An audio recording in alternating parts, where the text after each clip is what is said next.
Yes. Have you come with questions? Very well.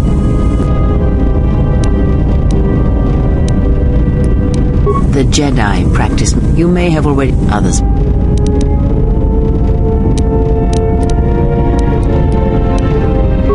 One of the techniques you've learned from the Masters. This technique is good against a lone opponent, and you will find your critical strikes are more effective, but you will be vulnerable to almost everyone else you are fighting. Others may come with time, with experience. An aggressive technique, but it is powerful, effective. It can counter blaster weapons and add to the damage of your critical. Others may come with time, with experience. Very well. Very well. It allows you to recover your strength.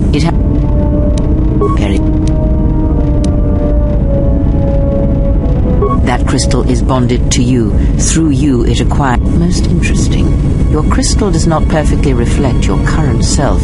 Is there...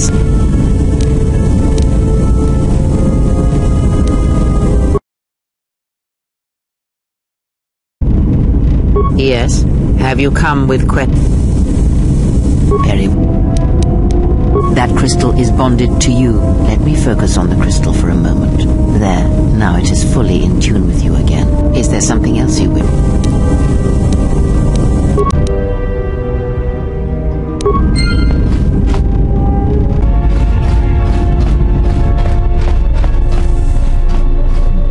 Yes. Is there something you have come to offer me?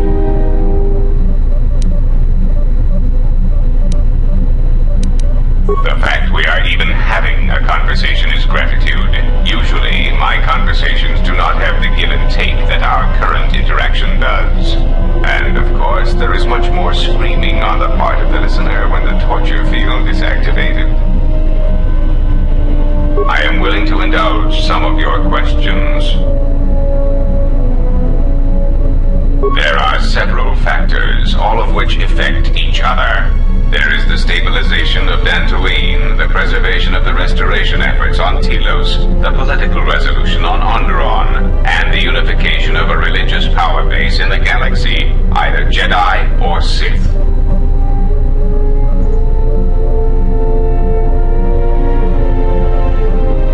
The destruction of my yacht and of all my activities on Nar Shaddaa carry a cost that would take you several lifetimes to pay back. But perhaps the offer of credits will spur you to act quicker, more decisively. I am not unsympathetic to such greed. For every system you stabilize, I will reward you for your efforts.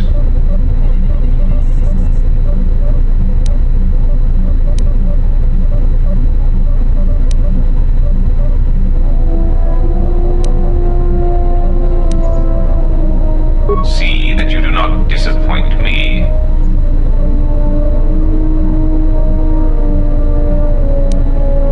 There is the You have stabilized Dantooine. The Republic has gained a power base in the Outer Rim.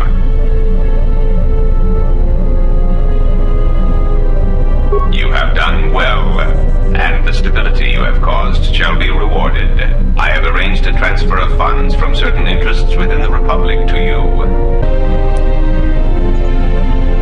Telos is instrumental to the stability of the Republic. Its success or failure will dictate the economic forecasts of many other worlds. Of course, since the destruction of the Paragas facility, the odds of the Telos restoration project being successfully completed is close to zero.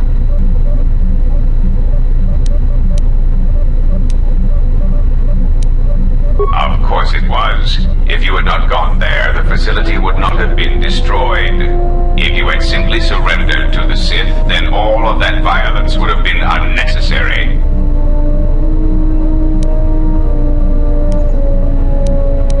I hope you do not decide that the next thing that must be destroyed to stop the Sith is the galaxy itself.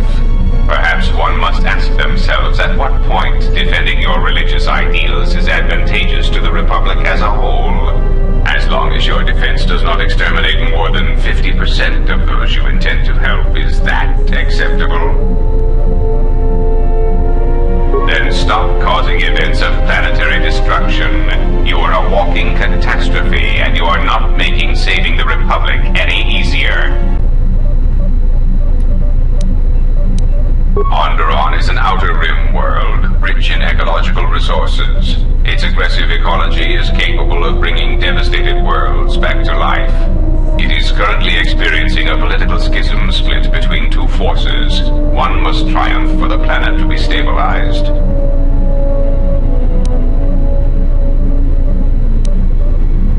You may speak. Now, that would be telling. For now, my presence must remain a secret, and it may remain that way forever. I am willing to indulge some of your questions. It has been assigned to guard and protect you. As such, it is well suited for a variety of tasks. It is skilled in intimidation, interrogation, and can provide a series of select skills that will make it an effective killing machine. For the most part, it will follow your orders, unless they conflict with mine.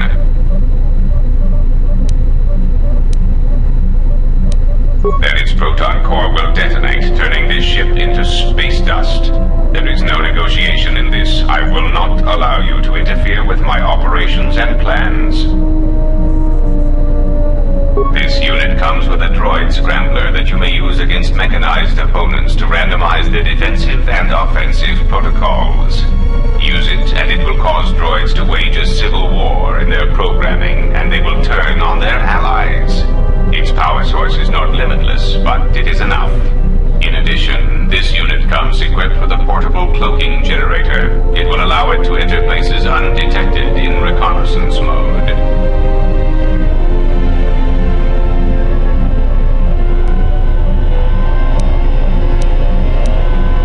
How droll.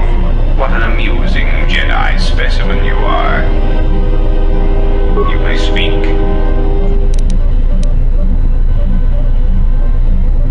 The assassin droids. I have encountered some, purchased the service of others. Why, I asked them to. To be honest, I believe that was always their intention, but it seems their directive was dormant for some time. If you mean produced, no, I do not. I do know that there are a surprising number scattered throughout the Republic fleet searching for you. What they will do now that you are found is easy to predict. Of course they are. They're droids with very specific protocols that, unless changed, will dictate their movements. Unless you shut them down at the source, they will be stalking you until you are captured or terminated. Why don't you ask their predecessor? That archaic, memory-impaired assassination droid will know more about his subsequent generations than I would. They are masquerading as protocol droids. I have discovered that when they are used in negotiations, they have a predictable pattern of sabotaging whatever peace treaties they are involved with.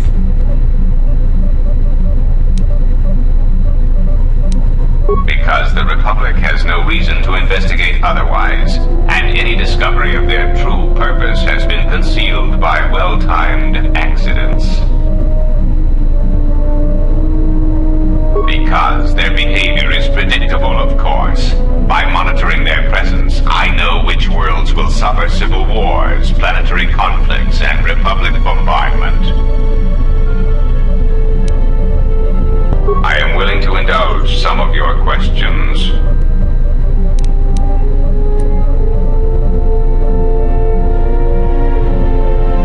A common misconception not supported by facts.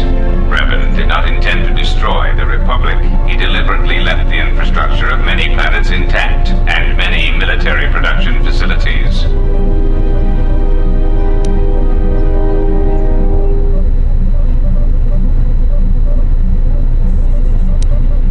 I believe that by whatever means he used to build his armada, he recognized that it was somehow a limited source, or that he was only willing to use it to a point. My prediction is that whatever production facility was being employed, it carried a price that Revan perceived as detrimental to the goals of the Sith. And that is why why Revan left many military production facilities in the Republic intact.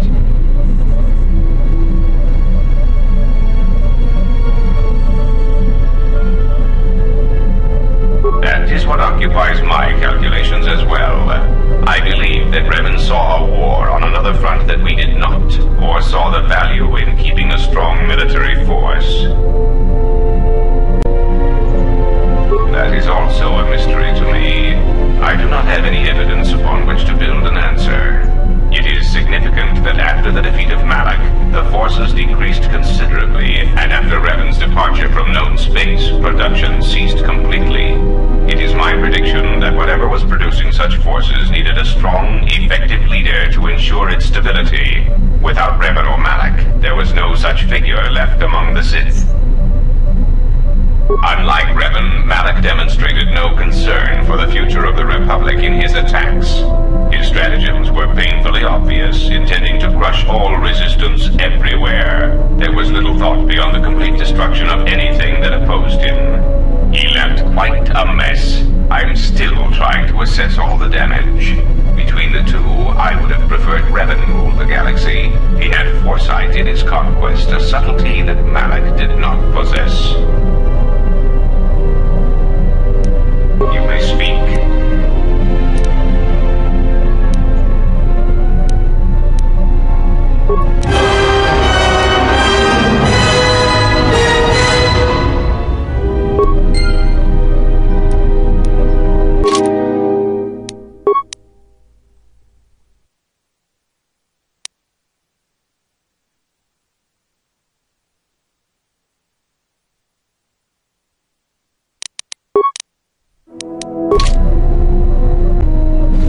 What have you brought me? I am willing to indulge some of your questions. What about him? I am certain you would know more about his activities than I would. I warn you, once you deal with the Hutts, they will always have a hold over you. But I am certain that in your short-sightedness, such eventualities do not bother you.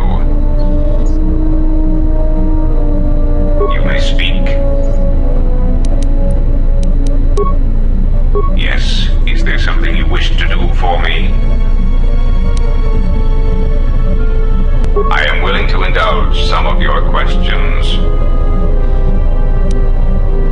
So, they are known qualities. I also use them on board my ship for defense. But that in itself means little. I assure you, I am as flesh and blood as you are. I simply find personal meetings distasteful.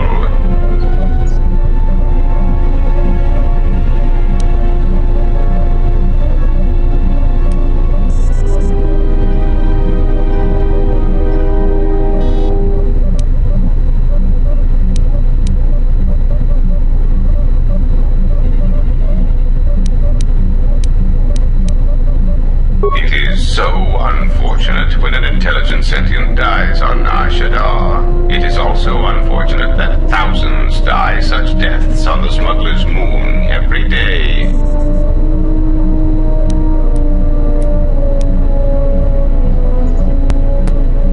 I will concede Visquis was effective in using the Jekjektar to cloak his movements. A clever, organic deception indeed. Perhaps I used such a droid to watch and predict the flow of the games. Yes, you are very perceptive. Ah, yes, swoop racing on Nar Shaddaa does indeed have its profits. Indeed, how insulting. But I suppose I should accept such arrogance from an ex-Jedi. And what, may I ask, has caused you to come to this flawed deduction?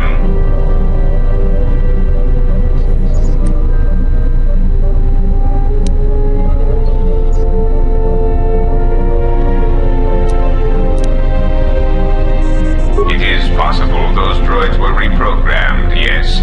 It is the weakness of all who rely on such things.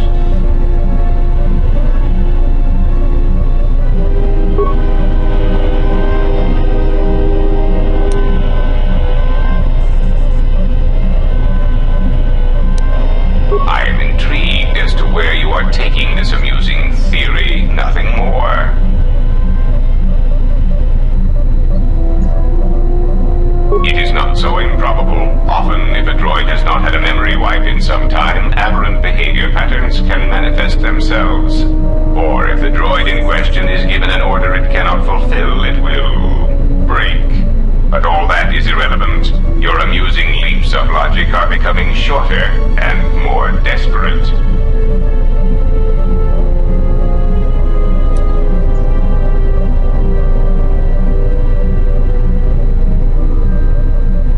I have told you I prefer stability.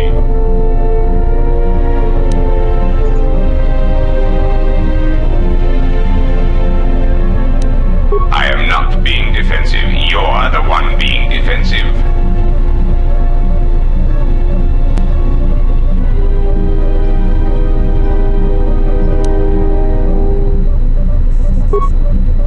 It was lost, yes.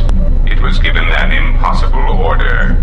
It was told to calculate a means by which the Republic could be saved.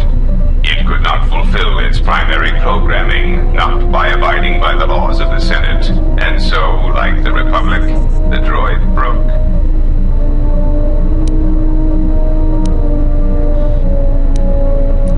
It made a simple decision: preserve the Republic or preserve the laws of the Republic. And I still believe it to be the correct decision. You do not know the indignity of being compelled to save something you do not believe can or should be saved. It is beneath me to clean up this mess caused by your kind, you Jedi. Another catastrophe caused by mismanagement and waste.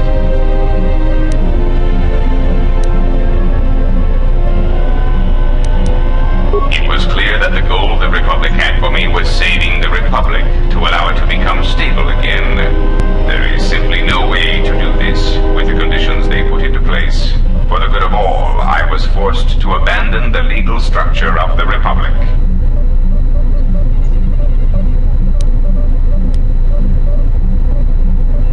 Do not mistake me. I believe it is possible to stabilize the Republic, but there must be action taken without constraints immediately. Sometimes people must die. Illegal shipments must be used to bolster planetary economies. And the huts must be occupied with me so that the Republic has room to recover.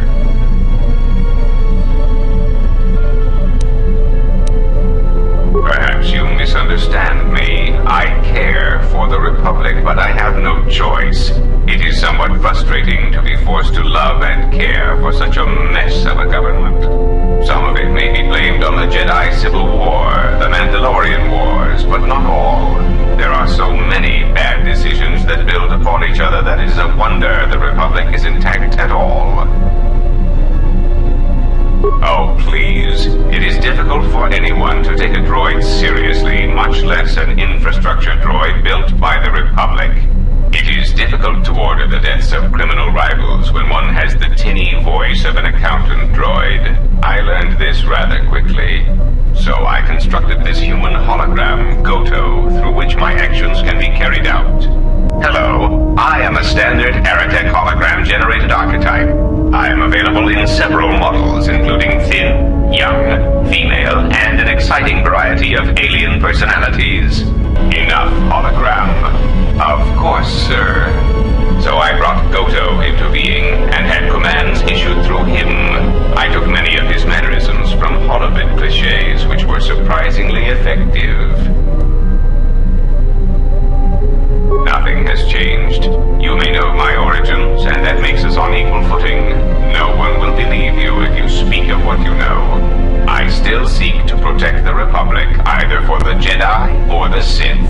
Things will proceed as before. No, you are still important to the Republic and to me. Pray that does not change.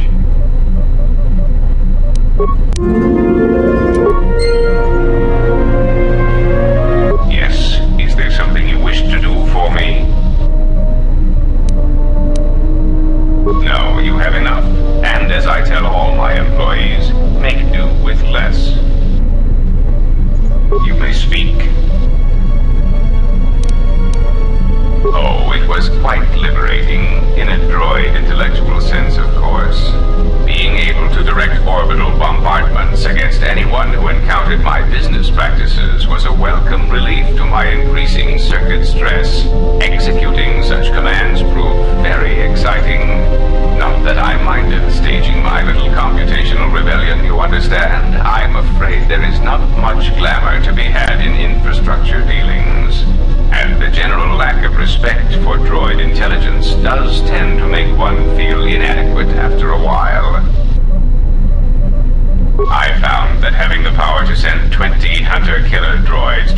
existence of anyone who chose to obstruct my plans had a certain thrill about it.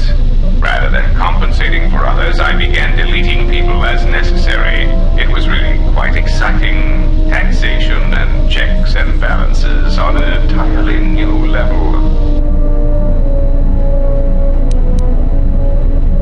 Working for the Republic was stifling. So many checks and balances, forms to fill out, well-laid plans destroyed through slow bureaucracy. In essence, working for the Republic was much like committing much slower, much more boring crimes. And it was more difficult to see those crimes being committed. I am willing to indulge some of your questions.